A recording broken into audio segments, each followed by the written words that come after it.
The desert wind carried sand across the flat expanse of nothing that stretched for miles in every direction. It was 3 in the morning when the sky lit up like someone had turned on a giant lamp. The light was blue and white, crackling with energy that made the air smell like a lightning storm. Then came the sound, a deep rumble that shook the ground and rattled the windows of the small town 40 miles away. By the time the sun rose, the military had already surrounded the crash site. Helicopters circled overhead while soldiers in hazmat suits approached the massive object that had carved a half-mile trench through the desert floor. It was huge, maybe 3 football fields long and shaped like nothing any human had ever built. The hull was dark, almost black, with panels that seemed to shift colors when the light hit them at different angles. General Patterson stood at the edge of the crater, binoculars pressed to his eyes. He had been in the military for 30 years and had seen plenty of strange things, but nothing like this. The ship, and it was definitely a ship, sat at the bottom of the trench, silent and still. No lights blinked on its surface. No engines hummed. It just sat there like a dead whale on a beach. "Any signs of life?" he asked the lieutenant beside him. "No, sir. Thermal imaging shows the hull is already cooling to ambient temperature. Whatever was inside either left or died hours ago." Patterson lowered his binoculars. "Get me a science team. The best we have." Within 12 hours, Dr. Sarah Chen arrived from MIT. She was a physicist who specialized in theoretical propulsion systems. Though she had never expected to see anything like this in her lifetime, Marcus Webb came with her, an engineer who had worked on experimental aircraft for 20 years. He was the kind of man who could look at a broken machine and see exactly how to fix it. They stood together at the edge of the crater, staring down at the alien vessel. Sarah felt her heart racing. This was impossible. This was beyond impossible. And yet here it was, real and solid and waiting for them. "Well," Marcus said, his Texas drawl slow and steady, "I guess we should take a look inside." Getting inside took 2 days. The hull had no visible doors, no hatches, no seams where panels met. It was like the entire ship had been carved from a single piece of material. Finally, one of the engineers found a section that responded to electrical current. When they applied a charge, a section of the hull simply dissolved, creating an opening large enough to walk through. The inside of the ship was even stranger than the outside. The corridors were wide and tall, clearly designed for beings much larger than humans. The walls glowed with a soft light that seemed to come from everywhere and nowhere at once. There were symbols on every surface, flowing script that looked almost like water frozen in time. Sarah touched one of the walls and felt it warm beneath her fingers. "It's still active. Some systems are still running." They moved deeper into the ship, a team of 20 scientists and soldiers, all of them recording everything they saw. The first major discovery came when they found what looked like a control room. Screens covered the walls, all of them dark except for one that flickered with that same flowing script. Marcus approached a console that seemed designed for hands much larger than his own. He touched the surface gently and it lit up beneath his fingers. The screen in front of him came to life, showing images that made no sense. Star charts maybe, or mathematical formulas far beyond anything he had studied. "Can we translate any of this?" General Patterson asked. He had followed them inside, despite the protests of his security team. Sarah was already setting up equipment, cameras, and sensors pointed at every screen. "We'll need time. Maybe months, maybe years, but they did not have years." 3 days after they entered the ship, they found the ship's log. It was stored in a crystal matrix in what they guessed was the captain's quarters. When they connected it to their translation computers, the AI system started working on the alien language. It took 72 hours of processing, but finally, the computer produced something they could read. Sarah read the translated log aloud to the assembled team. Her voice shook as she spoke. "Mission log, Zathari Collective Vessel Designation 749. Prototype Quantum Displacement Drive, 3rd iteration. Final entry. The drive system is fundamentally flawed. Calibration failures across all neural interface points. Life support systems incompatible with 70% of collective species. Hull integrity questionable under sustained displacement. Project terminated. Vessel deemed irredeemable. Disposal approved." She looked up from the screen. "There's more. They chose Earth as the disposal site because—" She paused, reading ahead silently. Her face went pale. "What does it say?" Patterson demanded. They chose Earth because we're listed as a pre-contact species, primitive. They assumed we would never figure out what it was. The last line says, local species lacks technological sophistication. Zero risk of reverse engineering. Dumping approved. The room went silent.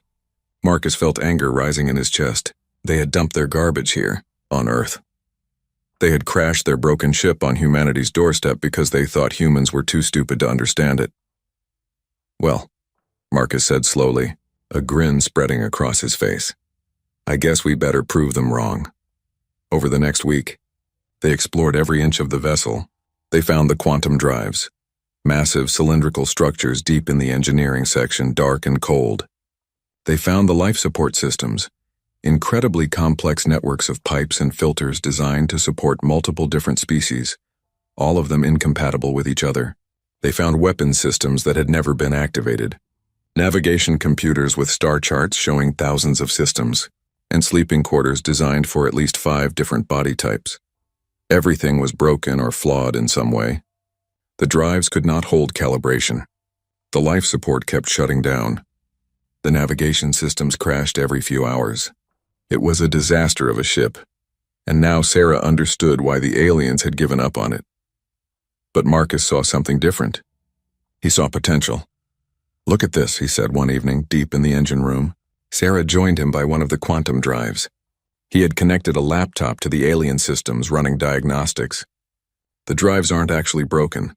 They're just designed wrong. What do you mean? Marcus pointed to his screen, which showed a complex web of neural connections. See this? The drive needs to interface with the pilot's nervous system to calibrate properly.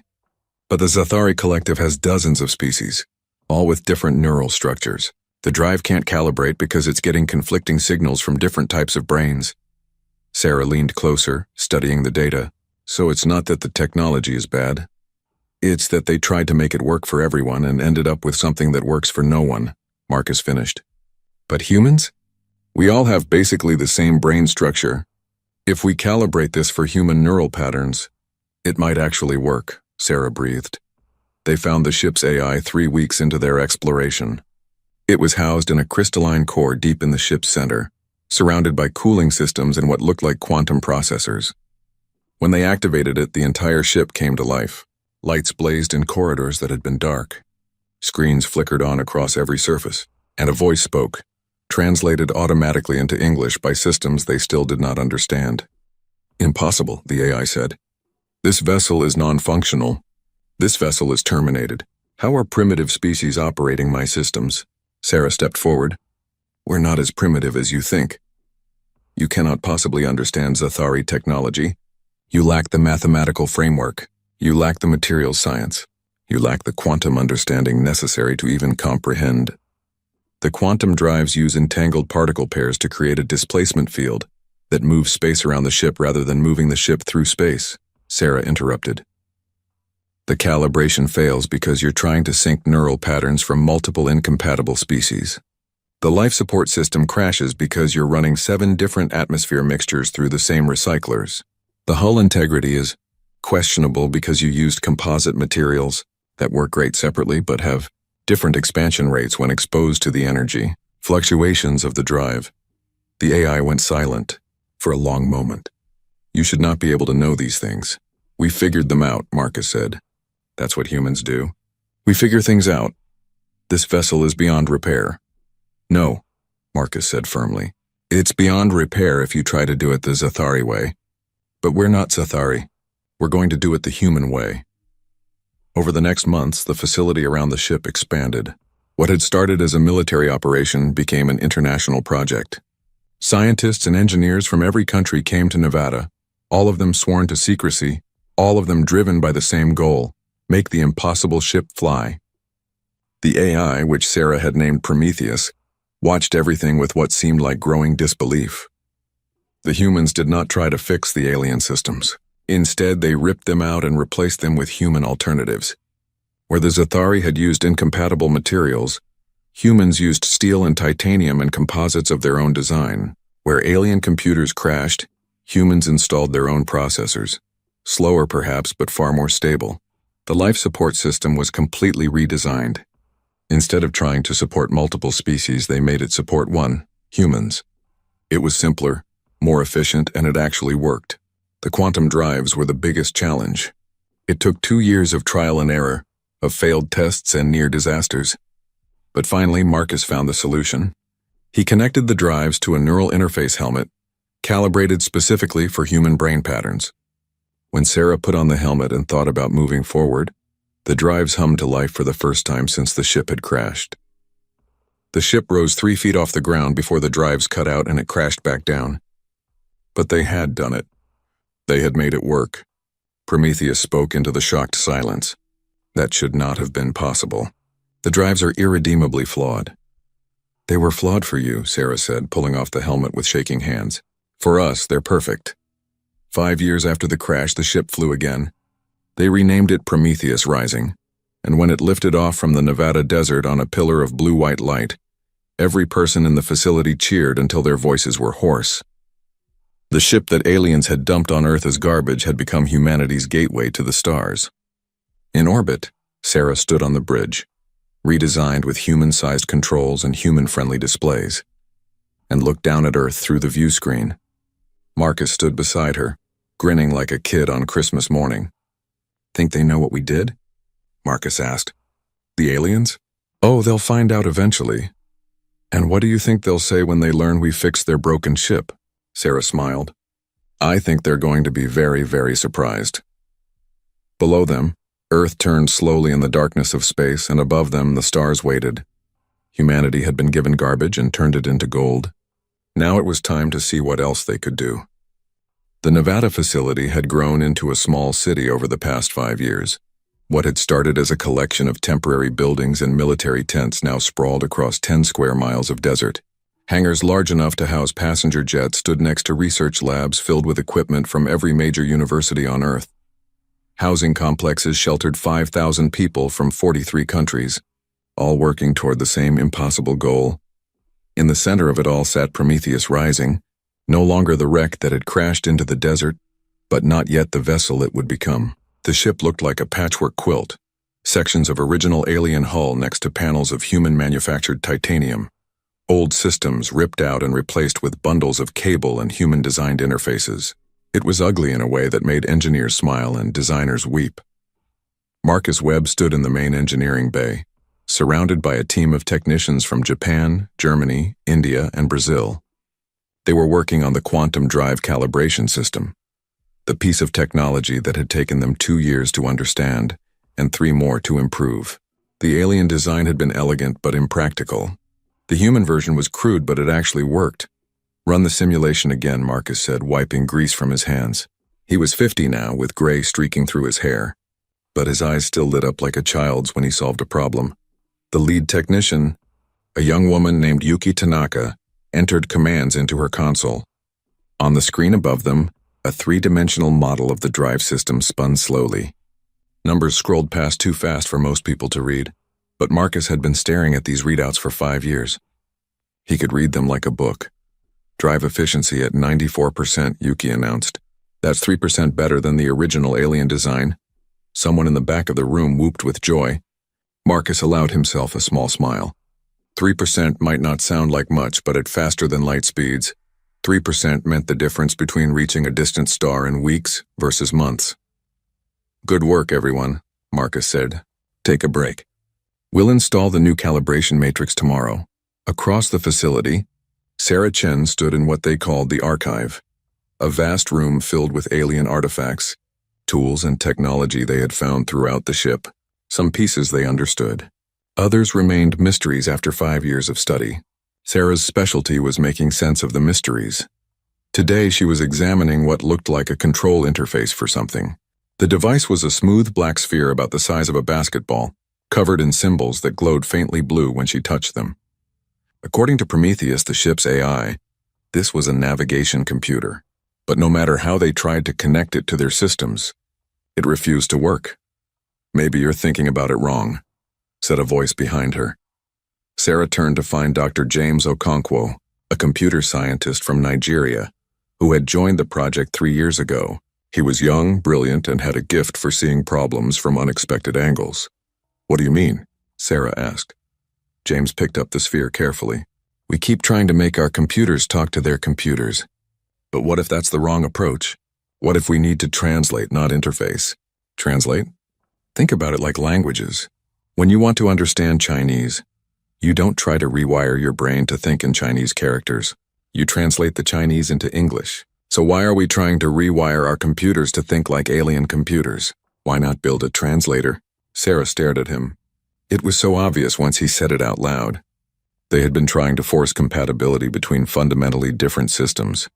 What they needed was a bridge, something that could take alien commands and convert them into something human computers could understand. That's brilliant, she said. How fast can you build a prototype? James grinned. Give me 2 weeks.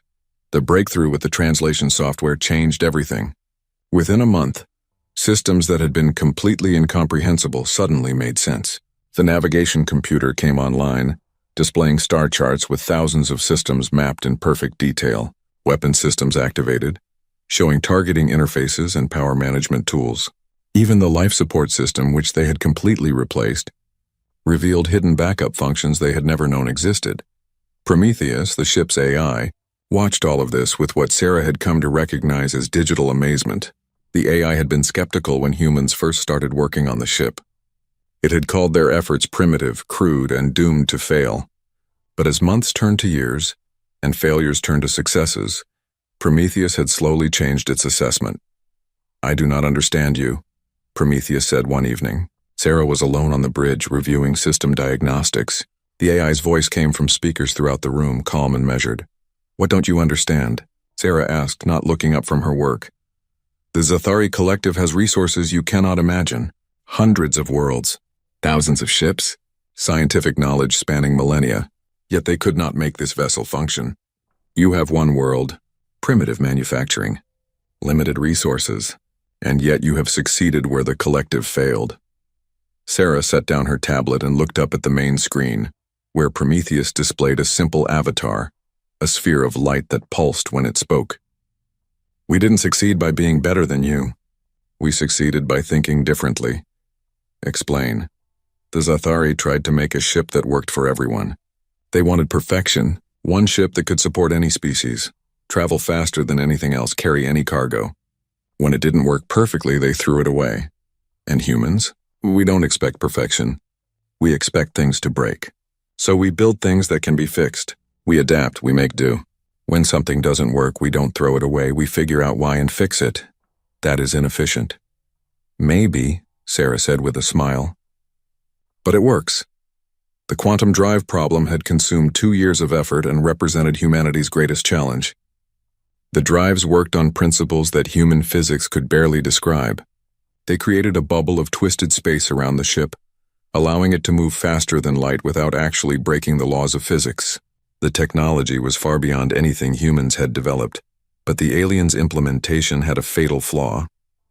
The drives needed to be calibrated to the nervous system of whoever was piloting the ship. Neural patterns from the pilot's brain would sync with the quantum fields, allowing for incredibly precise control. But the Zathari Collective had dozens of species, each with wildly different brain structures. The drives had to somehow sync with all of them simultaneously, and the result was that they synced with none of them properly. Marcus had spent 6 months just understanding the problem. He had brought in neuroscientists, quantum physicists, and computer engineers. Together they had mapped out exactly how the drive system worked and where it failed. The solution, when it finally came, was surprisingly simple. We don't need it to work for multiple species, Marcus had said. We only need it to work for one. Humans. They had redesigned the neural interface from scratch. Instead of trying to accommodate different brain structures, they built something specifically for human neurology. The helmet Sarah had worn during the first test was the prototype. Since then, they had refined the design, making it smaller, more comfortable, and far more effective. The new system worked so well that it actually outperformed the original alien design. Human pilots could sync with the drives in seconds instead of minutes. The precision was incredible. Testers reported feeling like the ship was an extension of their own body. It was everything the Zathari had wanted but had never achieved. Think about what this means, Sarah said to Marcus one night over coffee in the facility cafeteria. The aliens couldn't make this work because they were too diverse. Their strength became their weakness. And our strength? Marcus asked. We're all the same species. That's our advantage. When we work together, we're not trying to reconcile a dozen different ways of thinking. We can actually cooperate. Marcus took a sip of his coffee, considering, maybe that's why we're good at fixing things. We understand each other. The reconstruction process was not without setbacks. There were accidents, a coolant line rupture that injured 3 technicians, an electrical fire that destroyed 6 months of research data, a test flight that nearly ended in disaster when the navigation system crashed mid-flight. People died. A Russian engineer named Dmitry Volkov was killed when a piece of alien hull collapsed during a renovation. Dr. Maria Santos from Brazil died in her sleep of a brain aneurysm, probably brought on by stress and exhaustion. But they kept working. Every failure taught them something. Every setback led to a breakthrough. The international community poured resources into the project. It was expensive, easily the most expensive endeavor humanity had ever undertaken, but the potential rewards were infinite. This was not just about fixing one ship. It was about unlocking the door to the galaxy. 5 years after the crash, 8 years into the project, Prometheus Rising was ready for its first real test. Not just hovering a few feet off the ground, but actual flight. Actual faster-than-light travel. The test crew consisted of 5 people. Sarah Chen as mission commander and science officer. Marcus Webb as chief engineer. Lieutenant Colonel Jessica Torres, a former fighter pilot, as helmsman. Dr. James Okonkwo as systems officer. And Commander Liu Wei, a Chinese astronaut with 20 years of experience as navigator. They stood together on the bridge, checking and rechecking every system. Outside the view screen, the Nevada desert stretched to the horizon. It was dawn, and the rising sun painted the sand gold and orange. All systems green, James reported from his station. Navigation online, Liu Wei confirmed. Engines ready, Marcus called out. Quantum drives are hot and stable. Jessica sat in the pilot's chair, the neural interface helmet on her head. She had trained for 6 months to use the system, spending hours every day syncing with the drives until she could feel them like her own hands. Sarah took a deep breath. Prometheus status? All ship systems operating within normal parameters, the AI responded. I still believe this is inadvisable. This ship was never meant to fly. It wasn't meant to fly when the aliens built it, Sarah said. But we rebuilt it. We made it better. It's time to see if we're right. Your confidence is admirable, Prometheus said. I hope it is not misplaced. Sarah smiled and turned to Jessica. Take us up. The ship rose smoothly, alien-human hybrid engines firing with a deep thrumming sound that rattled their bones. They climbed slowly, carefully, every eye watching readouts for any sign of malfunction. 1,000 feet. 5,000. 10,000. The ship handled like a dream. How does it feel? Sarah asked Jessica. The pilot's eyes were closed, fully synced with the neural interface. Like I'm flying, she whispered. Not like I'm flying a ship. Like I am the ship. I can feel everything, the engines, the hull, the drives. It's incredible. They climbed higher. 20,000 feet. 40,000. The sky outside the view screen shifted from blue to black as they left the atmosphere. Earth curved below them, beautiful and blue and home. Approaching orbital altitude, Liu Wei announced. All systems still green, James confirmed. Marcus was watching his engineering displays with the intensity of a hawk. Drive temperatures are perfect. Calibration holding steady. We're ready for FTL when you are, Commander. Sarah looked around the bridge at her crew. These people had given years of their lives to this moment. They had worked through failures and setbacks, through doubt and exhaustion. Now they were here, on the edge of everything humanity had dreamed about for centuries. Lieutenant Colonel Torres, Sarah said formally, plot a course to the edge of the solar system. Engage quantum drives. Jessica's eyes snapped open. Her hands moved across the controls, or seemed to. The neural interface meant she barely had to touch anything.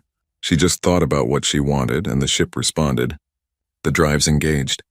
For a moment, nothing seemed to happen. Then reality twisted. The stars outside the view screen stretched like taffy, pulling into long streamers of light. Sarah felt a strange sensation, like falling and flying at the same time. Her stomach lurched, and she gripped her chair to steady herself. And then they stopped. The stars snapped back to normal. Earth was gone. In its place was the vast emptiness of deep space, with the sun a distant bright point behind them. Status, Sarah managed to say. Her voice sounded strange in her own ears. We're at the edge of the solar system, Liu Wei said, his voice filled with awe.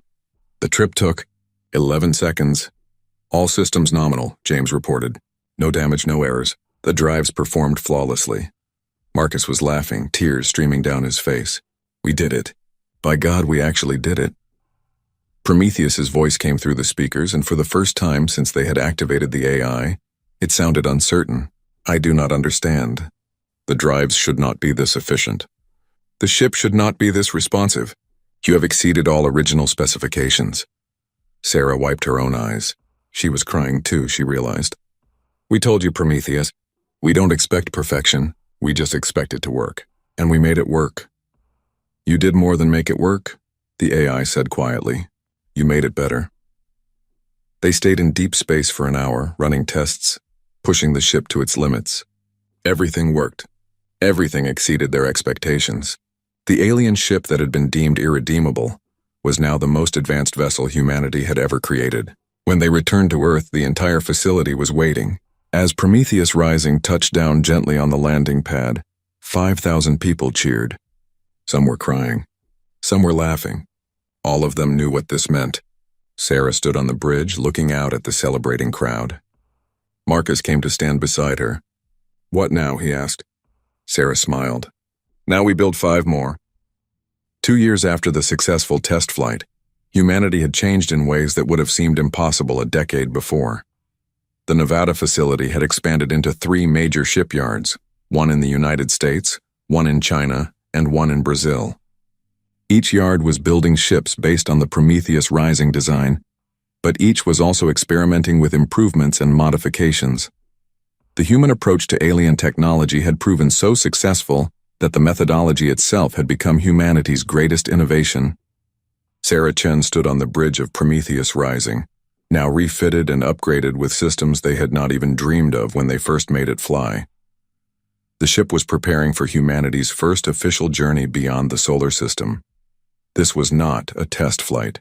This was first contact, and everyone knew the stakes. Final systems check, Sarah said, settling into the commander's chair.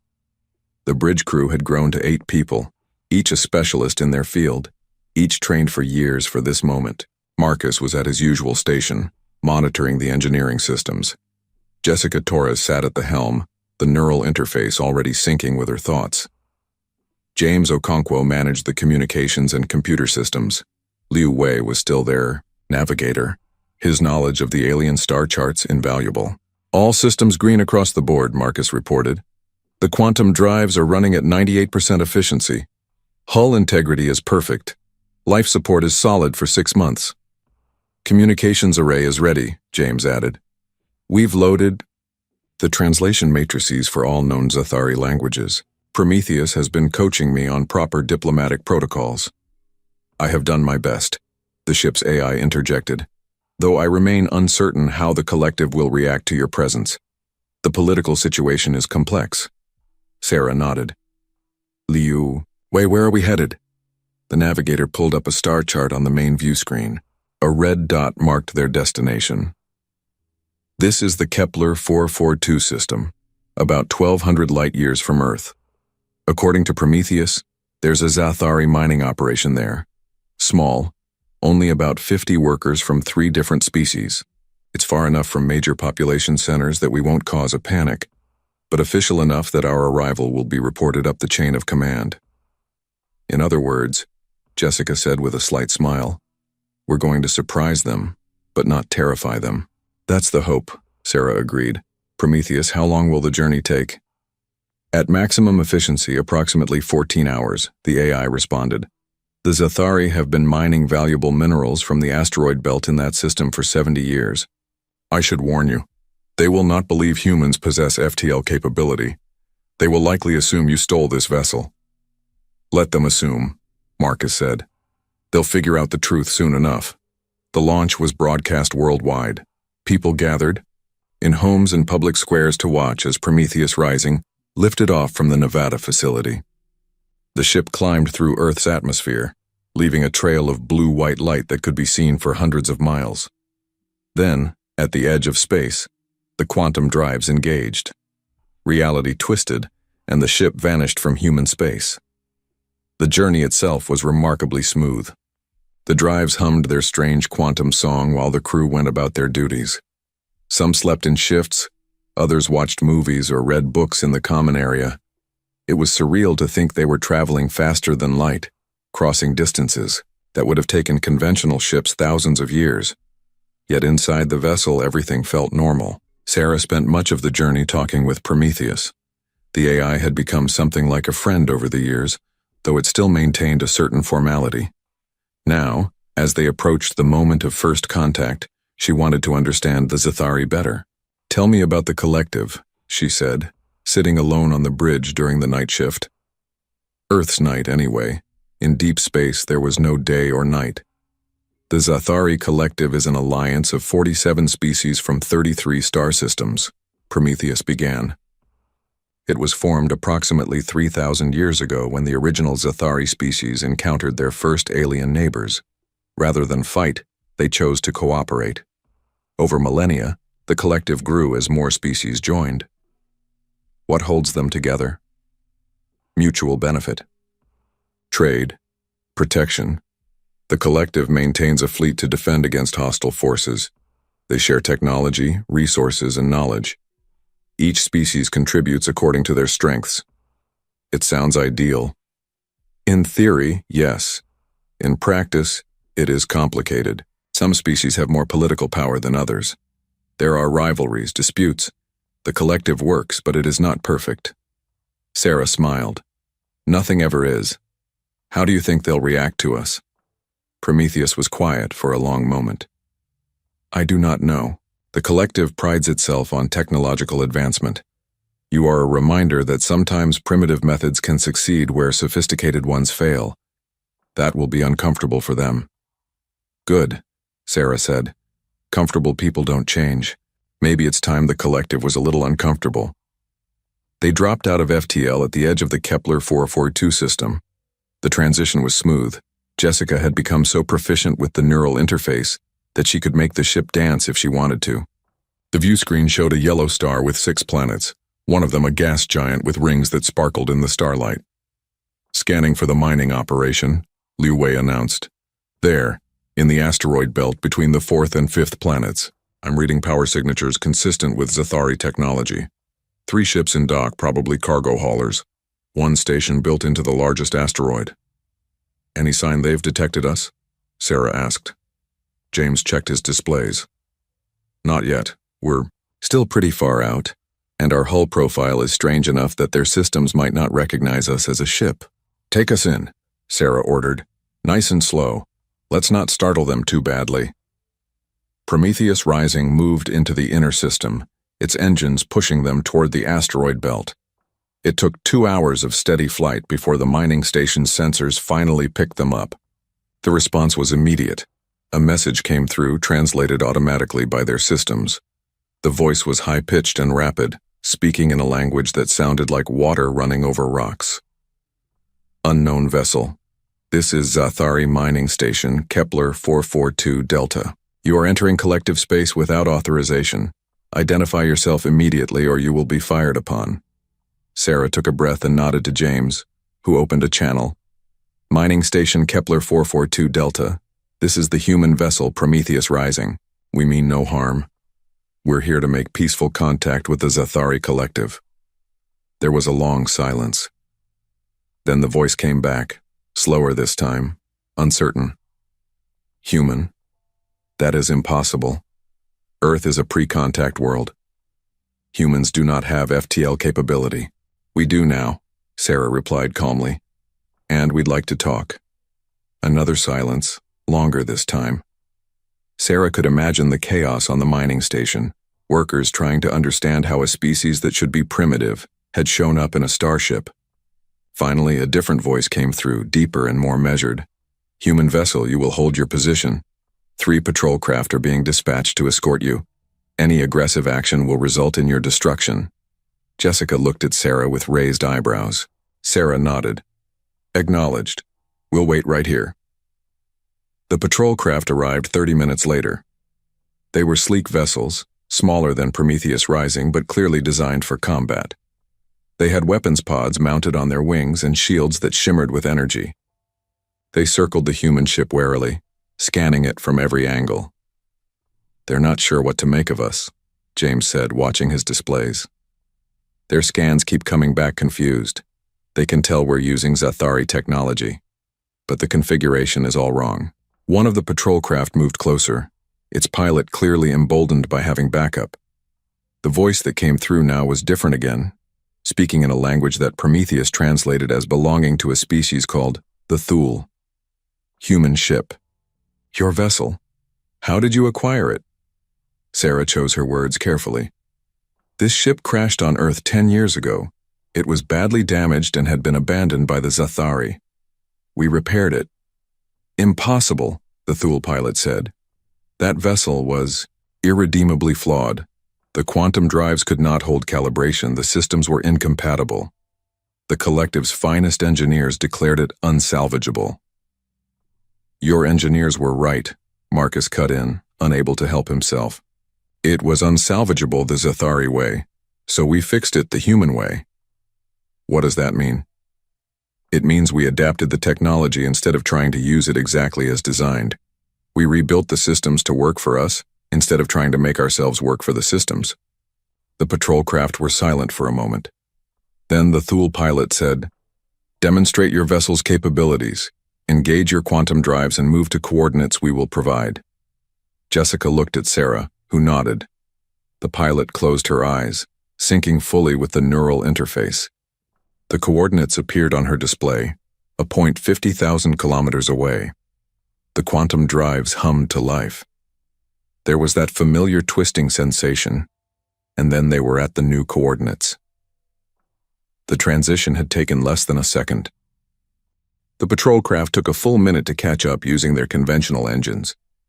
When they arrived, the Thule pilot's voice was shaking slightly. "That should not be possible. The drives on that vessel were flawed. They could not achieve such precision." "They were flawed for you," Sarah said. "They work fine for us." The patrol craft escorted them to the mining station.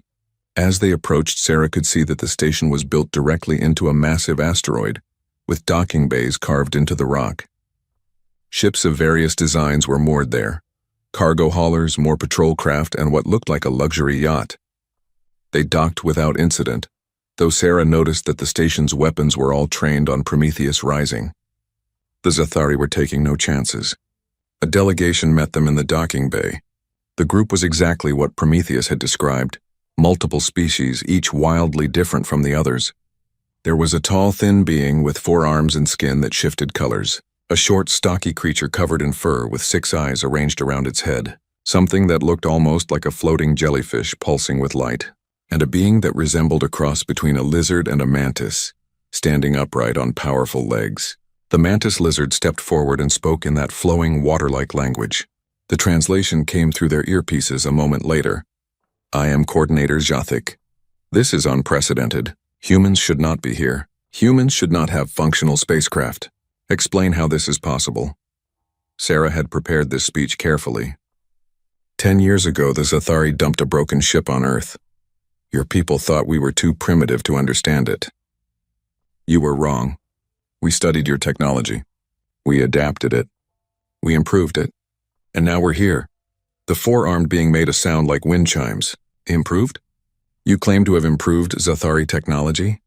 The quantum drives on this ship operate at 98% efficiency, Marcus said, stepping forward. The original design specs called for 82%. We achieved better performance with less power consumption. We rebuilt the life support system from scratch because yours was overcomplicated. We streamlined the power distribution network. We improved the hull integrity by 30%. Yes, we improved your technology. The delegation stared at them. The jellyfish being pulsed several different colors before speaking in a language of pure tones.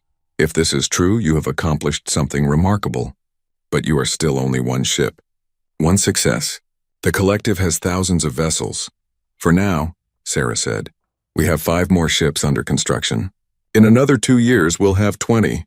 We're not here to threaten you. We're here because we want what you have. Membership in the galactic community, access to your knowledge, the chance to trade and cooperate. You want to join the collective? Jothik's voice was incredulous. We want a seat at the table, Sarah corrected. We've proven we can take your broken technology and make it work. Imagine what we could do with technology that isn't broken. Imagine what we could contribute to the collective. The delegation conferred among themselves, speaking in multiple languages all at once. It was clear they had not expected this. They had probably expected humans to beg for help, to ask for permission to explore space, to position themselves as inferiors seeking guidance. Instead, humanity had shown up in a ship that outperformed their own vessels and demanded to be treated as equals. Finally, Jothik spoke. This decision is beyond our authority. We must contact the Collective Council. You will remain here as our guests while we arrange communications. Of course, Sarah said. We're happy to wait. And while we wait, perhaps we could discuss the technical details of our modifications. I'm sure your engineers would find it fascinating.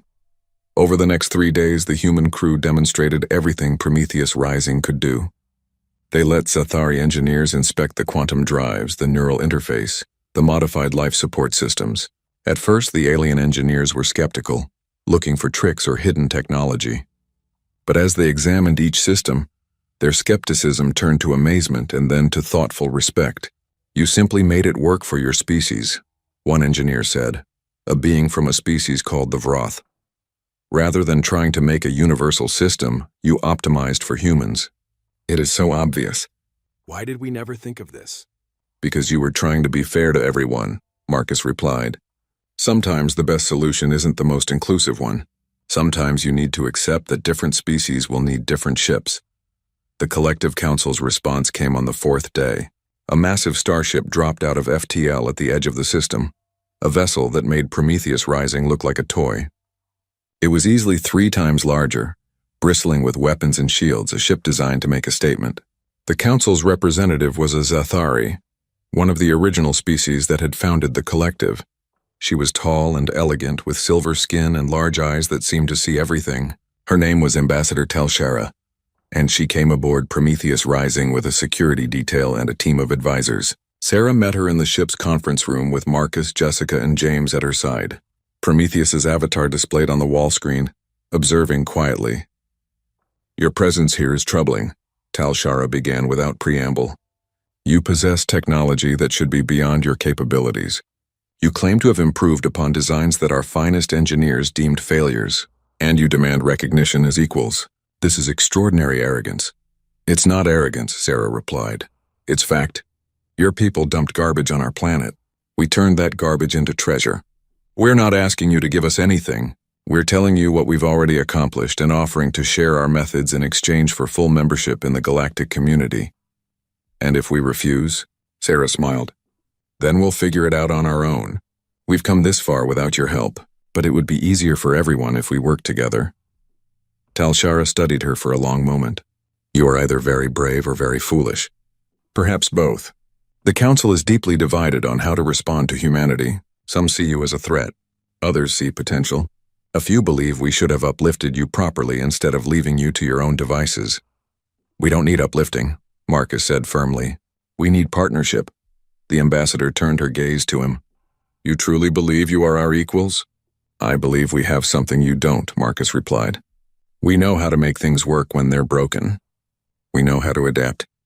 We know how to improvise. Your collective has amazing technology, but from what we've seen, you don't know what to do when that technology fails. We do. Telshara was quiet for a moment. Then surprisingly, she laughed, a sound like bells ringing. You are bold humans, very well. The Council has authorized me to offer you a trial membership in the collective. You will have access to our knowledge and our territories. In exchange, you will share your adaptive integration techniques and assist with problems our own engineers cannot solve.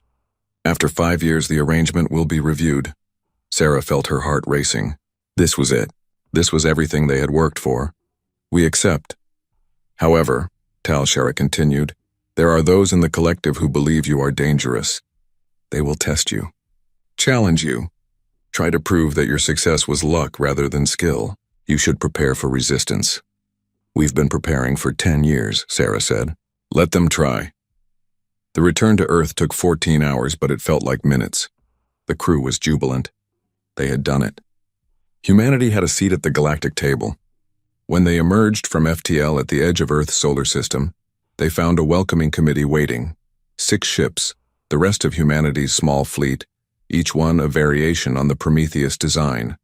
Sarah looked at her crew and smiled. "We're not alone anymore," she said. "Humanity just joined the galaxy." On the view screen, Earth hung in space, beautiful and blue. And beyond it, the stars waited, not as an impossible dream, but as a new frontier that humanity was ready to explore. 5 years had passed since humanity joined the Zathari Collective, and the galaxy had learned what it meant to underestimate Earth. What had started as a trial membership had become something no one had anticipated. Humanity had not simply joined the galactic community, they had revolutionized it. The Nevada facility was now called Earth Station Prime, and it had grown into the largest shipyard in the Sol system. 12 human-designed vessels sat in dock at any given time, each one different from the others. Some were built for speed, sleek and fast. Others were heavy cargo haulers, designed to move massive amounts of material across star systems. A few were research vessels, equipped with laboratories that combined human and alien technology in ways that surprised everyone who saw them.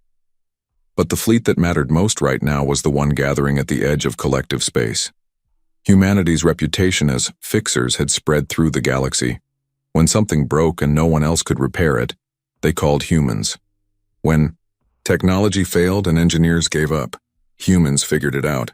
In 5 years, human teams had solved problems on 17 different worlds, earning respect and, more importantly, trust. That trust was about to be tested. Sarah Chen stood on the bridge of Prometheus Rising, now the flagship of humanity's fleet. The ship had been upgraded twice in 5 years, incorporating technology from a dozen different species, but its core remained the same. A hybrid of human ingenuity and alien innovation. She was older now, approaching 50, with gray streaking through her black hair, but her eyes were as sharp as ever. "Status report," she said, settling into the commander's chair. Marcus Webb looked up from his engineering station. He was 55 now and refused to retire despite Sarah's suggestions. "All systems are optimal. The new shield generators we borrowed from the Vroth are running at 110% of their rated capacity. I still don't know how they're doing that. Because we're running them at a lower frequency than the Vroth do," James Okonkwo said from the communications station. He was 30 now, one of the younger senior officers, but his understanding of alien technology was unmatched. "The Vroth optimize for maximum power. We optimize for maximum efficiency." "That's the human way," Jessica Torres said from the helm. The former fighter pilot was now Admiral Torres in command of Earth's entire fleet. But she still piloted Prometheus Rising personally whenever possible. The neural interface had become like a second skin to her. "Admiral, we're receiving a transmission from Collective Command," James announced. "It's encrypted at the highest level." "Put it through," Sarah ordered. The main view screen flickered to life, showing Ambassador Tal Shara. The Zathari looked worried, her silver skin darker than usual, a sign of stress in her species. "Commander Chen, Admiral Torres, the situation has deteriorated faster than we anticipated."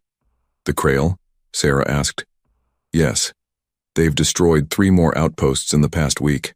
Their fleet is massing at the edge of Sector 7. Our analysts believe they're preparing for a major offensive." The Krail were a hive mind species that humanity had learned about shortly after joining the collective. They reproduced rapidly, built ships quickly, and expanded aggressively. Each Krail was connected to all others through a quantum neural network, allowing them to coordinate perfectly. They didn't negotiate. They didn't trade.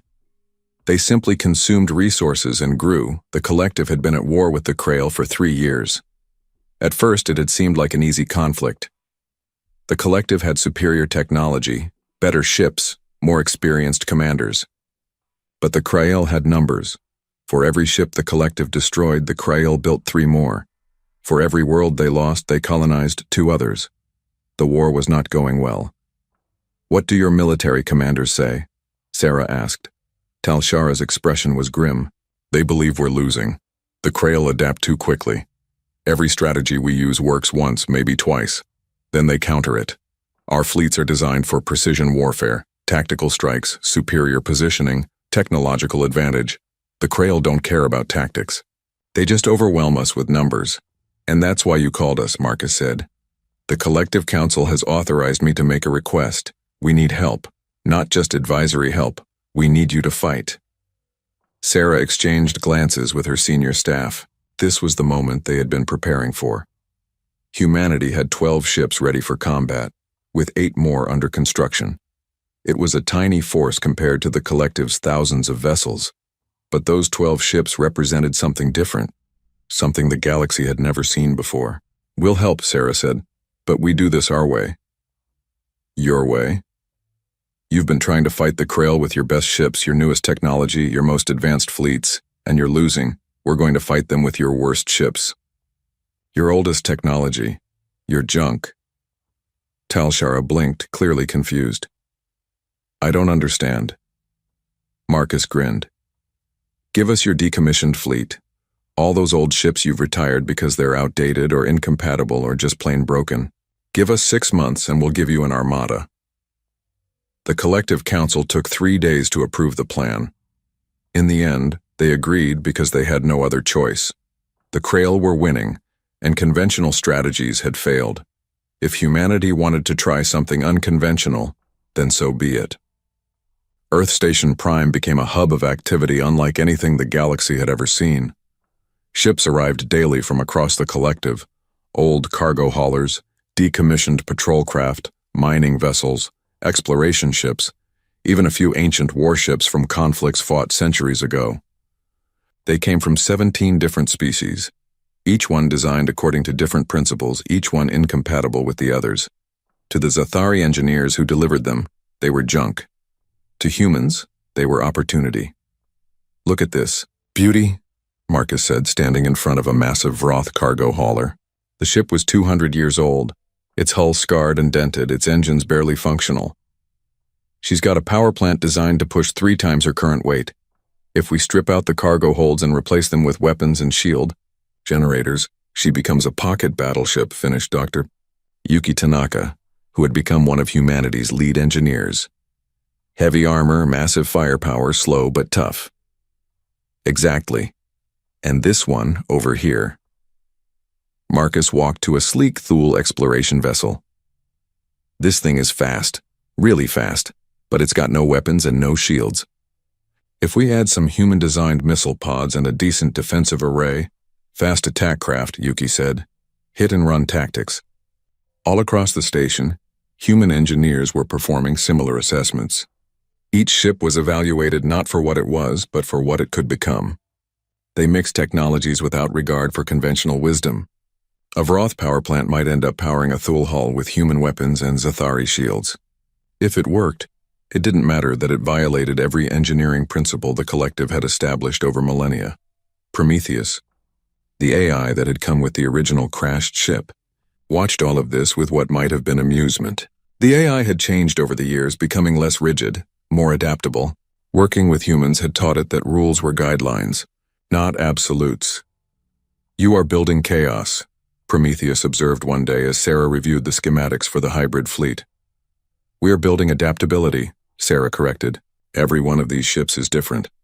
Everyone has unique capabilities. The Krail might be a hive mind, but their tactics are predictable because they're coordinated. Our fleet will be unpredictable because every ship fights differently. The Collective builds standardized fleets for a reason. It ensures compatibility, simplifies logistics, allows for coordinated tactics. And it creates predictability, Sarah said. The Krail know exactly what a collective battleship can do because they're all the same.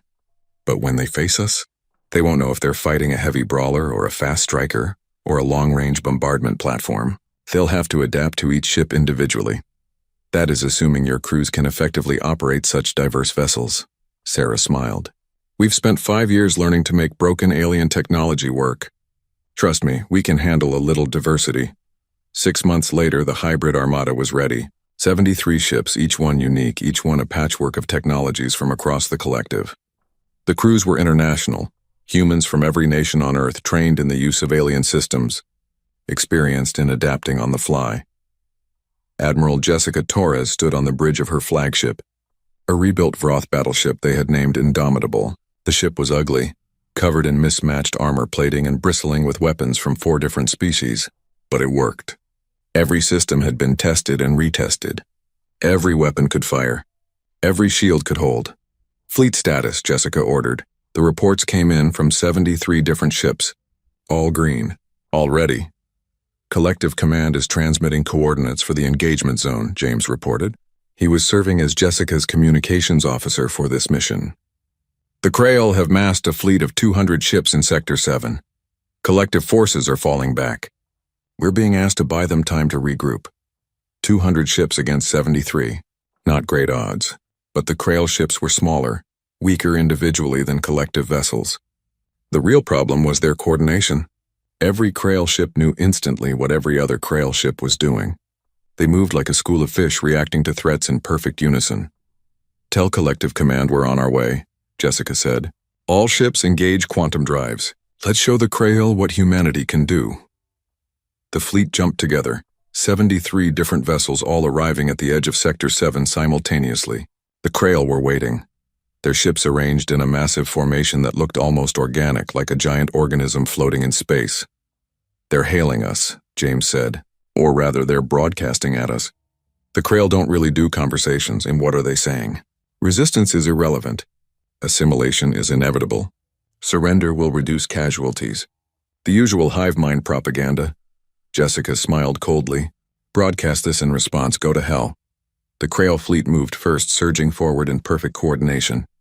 200 ships advancing as one, their weapons charging, their tactics flawless. They expected the human fleet to fall back, to try to maintain distance, to use the superior range of collective weapons to whittle down their numbers. Instead, the human fleet scattered. 73 ships broke formation and spread out in seemingly random directions. Fast attack craft accelerated to incredible speeds, darting around the Krail fleet's flanks. Heavy brawlers moved forward, shields blazing, ready to take punishment. Long-range bombardment platforms hung back, their massive weapons beginning to charge. The Krail hive mind hesitated for a fraction of a second. This was not how collective fleets fought. This was chaos, disorder. There was no pattern to analyze, no formation to counter. And in that moment of hesitation, humanity struck. The fast attack craft hit first, launching volleys of missiles at the Krail rear guard. The missiles were human-designed, each one slightly different, each one following unpredictable flight paths. The Krail's automated defenses struggled to track them all. Explosions blossomed across 3 Krail ships. Then the heavy brawlers arrived at the front lines. These were the rebuilt cargo haulers and mining vessels. Massive and slow, but incredibly tough. They crashed into the Krail formation like battering rams, their shields absorbing incoming fire while their weapons tore into enemy ships at close range. The long-range bombardment platforms opened up next, hurling projectiles at near-relativistic speeds. These were railguns and mass drivers, simple human technology scaled up to ship-killing size. They weren't as sophisticated as collective energy weapons, but they hit like sledgehammers. Krail fleet is trying to reform, James reported. They're pulling back their forward elements and tightening their formation. They're adapting, Jessica said. Good. Let's give them something else to adapt to. All ships pattern Delta 7. The human fleet shifted again. The fast attack craft pulled back while the heavy brawlers spread out. Medium cruisers, rebuilt patrol craft with balanced weapons and decent speed, moved into the gaps. The formation looked almost like a net, with spaces deliberately left open. The Krail, seeing what looked like weaknesses, moved to exploit them. Their ships poured into the gaps, trying to split the human fleet and destroy the ships piecemeal. But the gaps were traps. As Krail ships entered the openings, they found themselves surrounded by crossfire from multiple angles. The human ships had positioned themselves to create kill zones, areas where every angle was covered by weapons. It was a tactic borrowed from ancient Earth naval battles, something the Krail hive mind had never encountered. 20 Krail ships were destroyed in the first trap. 15 more in the second. They're learning, James warned. Krail forces are pulling back and reforming at a distance. They're not falling for the gaps anymore. Of course they're not, Jessica said. They're a hive mind. They only make the same mistake once. All ships pattern Echo 3. The human fleet reorganized again, this time forming a loose sphere with the heavy brawlers at the center, and faster ships orbiting around them. It was a defensive formation, designed to weather an assault while providing overlapping fields of fire. The Krail obliged, launching a massive coordinated attack. Every ship fired simultaneously, a wave of energy weapons and projectiles that lit up space like a second sun. The human shields held. Barely. Hull breaches on Indomitable, Marcus reported from engineering. Decks 7 and 8 are exposed to vacuum. Shield generators are down to 60%. Status on the rest of the fleet? We lost 3 ships. The fast attack craft Quicksilver, Razor, and Dart. Heavy damage to 5 more. But we're still in the fight. Then we keep fighting, Jessica said. All ships pattern Foxtrot 9. We're going to punch through their center and split their fleet. The heavy brawlers charged forward, weapons blazing, shields glowing so brightly they looked like small suns. The rest of the fleet followed, creating a spearhead that drove straight into the heart of the Krail formation. It was brutal. Ships on both sides were destroyed in the close-range slugging match. But the human vessels had one advantage the Krail couldn't match: adaptability. When shields failed, crews rerouted power from non-essential systems. When weapons overheated, engineers found ways to cool them faster. When hull breaches threatened to destroy ships, damage control teams sealed the gaps with whatever materials they had on hand. The Krail fought with perfect coordination, but perfection was brittle. When a human ship did something unexpected, like ramming a Krail vessel or using mining lasers as improvised weapons, the hive mind had to pause and recalculate. And every pause was an opportunity. The battle lasted 6 hours. When it finally ended, the Krail fleet had been reduced to 70 ships, and those were in retreat. The human fleet had lost 18 ships and another 20 were badly damaged. But they had won. Jessica stood on the bridge of Indomitable, exhausted and covered in sweat. The ship around her was a wreck. Smoke filled the corridors. Half the lights were out, and there was a hull breach 2 decks above the bridge that made the whole structure groan ominously. "Status of the Krail?" she asked. "They're pulling back to their home territory," James reported. "Collective Command is saying they've never seen the Krail retreat before. Ever." "Good," Jessica said. "Let them remember this. Let them remember what happens when they underestimate humanity." A new transmission came through. Ambassador Talshara, her expression stunned. "Admiral Torres, the Collective Council wants to know how you achieved this victory. Our analysts have been watching the battle. Your tactics should not have worked. Your fleet was outnumbered. Your ships are old. Yet you won." Jessica smiled tiredly. "We won because our ships are old. Because they're all different. Because the Krail couldn't predict what we would do next. You've been fighting them with perfect coordination and superior technology. We fought them with chaos and improvisation. And against a hive mind that expects perfection, chaos wins." Talshara was quiet for a long moment. "The Council wishes to hire humanity for additional missions. We have many problems that require unconventional solutions. We'll be happy to help," Jessica said. "For the right price. Of course. And Admiral, on behalf of the Collective, thank you. You saved thousands of lives today." "Just doing what humans do best," Jessica replied. "Making broken things work." When Prometheus Rising finally limped back to Earth Station Prime 3 weeks later, the ship was covered in scorch marks and dents. But the crew was alive and the mission was complete. Sarah stood on the observation deck, watching as Indomitable and the other surviving ships came home. Marcus joined her, his left arm in a sling from an injury during the battle. "We lost good people out there," he said quietly. "I know," Sarah replied. "But we proved something important. We proved that humanity belongs here, not as students or junior partners, as equals. Think the Collective will see it that way?" Sarah smiled. "After today, they don't have a choice." Below them, Earth turned slowly in space, and above them the stars shone. Humanity had taken its first step as a true galactic power, and the galaxy would never be the same. 10 years had passed since an alien ship had crashed in the Nevada desert and changed humanity's destiny forever. Earth had transformed from a single-planet species into a galactic power that commanded respect across 100 star systems. The journey from that first crashed wreck to the present had been remarkable, but what made it extraordinary was how humanity had gotten here. Not through conquest or luck, but through sheer stubborn ingenuity. Sarah Chen stood at the observation window of Earth Station Prime, watching as ships came and went from the massive orbital facility. The station had grown so large that it could be seen from Earth's surface at night, a bright star that moved slowly across the sky. Hundreds of ships docked here at any given time, and only about half of them were human. The rest belonged to alien species who had come to learn from humanity's unique approach to technology. She was 60 now, with silver hair and lines around her eyes that came from decades of hard work. But she had no plans to retire. There was still too much to do, too much to see, too many problems to solve. "You look thoughtful," Marcus said, joining her at the window.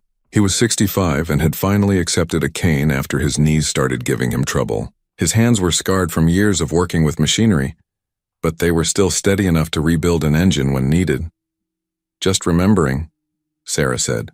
10 years ago, we didn't know if we could make that wreck fly. Now we're building ships for half the collective. Not just building them, teaching others how to build them." Marcus pointed to a section of the station where a group of Roth engineers were working alongside human technicians. "That's the real change. We're not just fixing things anymore. We're showing everyone else how to think differently." Earth Station Prime had become more than a shipyard. It was a university, a research center, and a cultural exchange hub all rolled into one. Alien engineers came to study what humanity called adaptive integration, the art of making incompatible technologies work together. It was a skill that seemed natural to humans but revolutionary to species that had spent millennia developing standardized, predictable systems. The Zathari had opened 5 satellite campuses on different worlds where humans taught their methods. The courses were always overbooked. Every species in the collective wanted to learn how humans took broken, outdated, or incompatible technology and transformed it into something better than new. "The delegation from the Krail is arriving in an hour," Marcus reminded her. "Are you ready for that?" Sarah smiled. "As ready as I'll ever be to meet a hive mind that tried to destroy the collective." The war with the Krail had ended 3 years ago, not with humanity's victory, but with a series of victories that had convinced the hive mind that expansion into collective space was too costly. The Krail had been surprised, then confused, then grudgingly impressed by humanity's tactics. For the first time in their species' history, they had encountered an enemy that was more adaptable than they were. The peace treaty had been signed aboard Prometheus Rising, with Sarah and Admiral Torres representing humanity. The Krail had asked for one thing in exchange for peace. They wanted to learn how humans thought. The hive mind had realized that their greatest weakness was rigid thinking, and they wanted to understand how a species of individuals could be so flexible. The Krail delegation arrived exactly on time, transported by one of their distinctive bioships that looked more grown than built. The Krail themselves were unsettling to look at, insectoid beings with multiple limbs and eyes that glowed with internal light.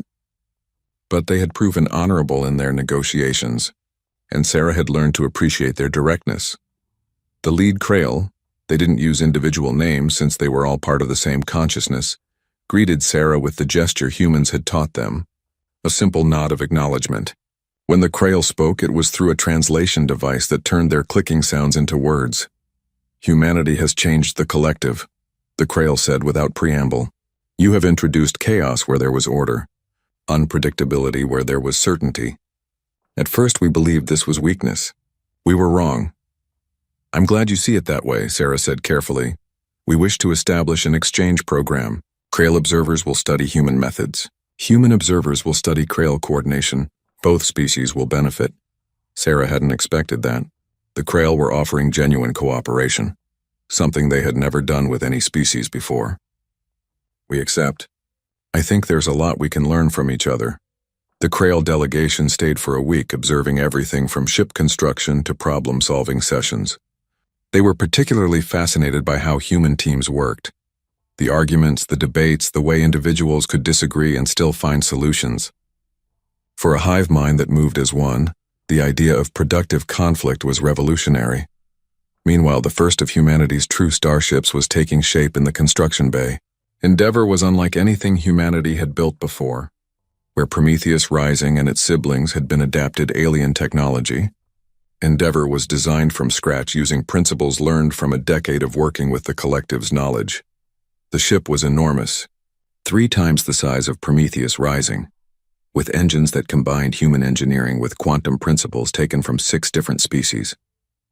Its hull was a composite material developed by human metallurgists working with Vroth materials scientists.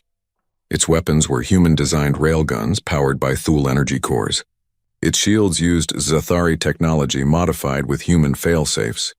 It was, in every sense, a representation of what humanity had become, not purely human, not purely alien, but something new, something better. Sarah walked through Endeavor's corridors during the final inspection, accompanied by the ship's designated captain, a young woman named Chen Li, who happened to be Sarah's niece. The younger Chen had grown up during humanity's expansion into space and represented the new generation who saw the stars as home rather than frontier. "She's beautiful," Li said, running her hand along the bulkhead. "Prometheus Rising was amazing for its time, but this is what we were always meant to build." "Your parents wanted you to be a doctor," Sarah said with amusement. "I am a doctor of broken starships," Li grinned. "Besides, someone has to carry on the family tradition of fixing things that shouldn't work."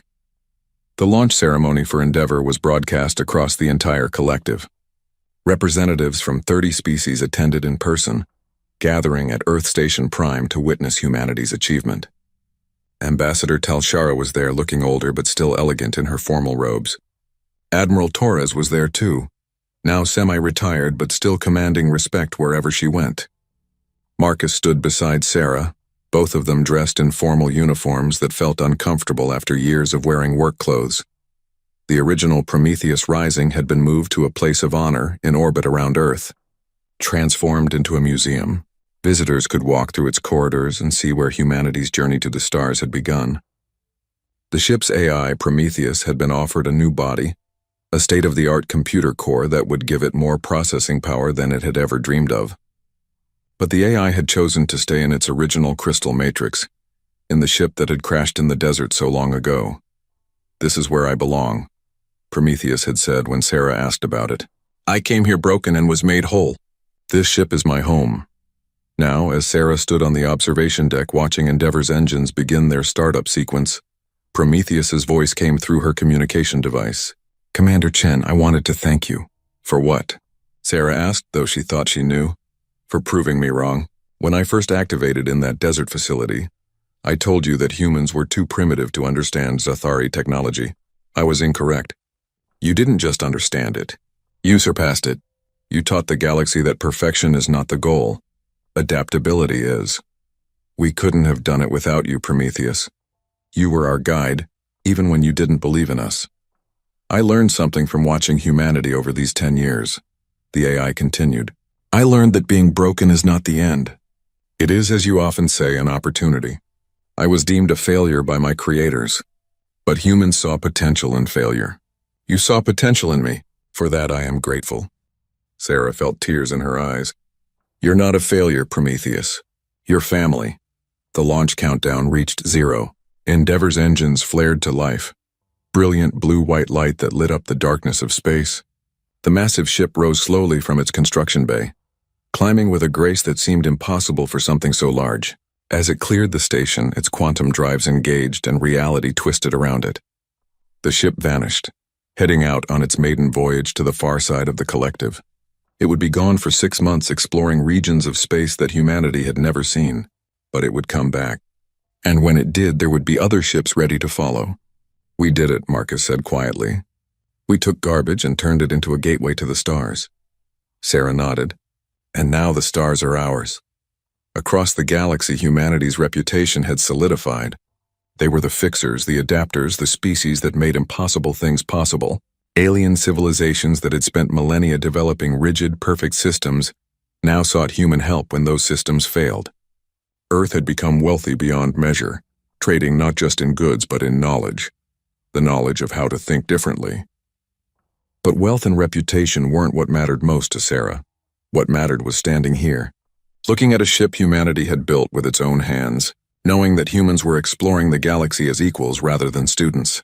The Zathari Council had issued a formal apology 3 years ago, acknowledging that dumping their failed prototype on Earth had been a mistake, not because it violated protocols, but because they had misjudged humanity so completely. They had assumed humans were too primitive to matter. Instead, humans had become essential. What do you think the galaxy will look like in another 10 years? Marcus asked. Sarah considered the question. Different, better, more adaptable. We've shown everyone that there's more than one way to solve a problem. That diversity isn't a weakness, it's strength. Think we'll still be around to see it? I plan to be, Sarah said. We've got too much work left to do. A new ship was approaching the station, a design Sarah didn't recognize. It was small, sleek, and painted in colors that seemed to shift as it moved.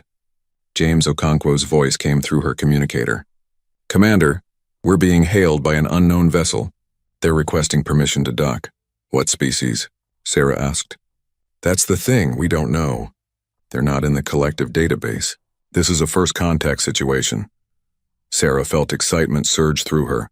After 10 years, humanity was still discovering new neighbors. Grant them permission. And James? Get a team together.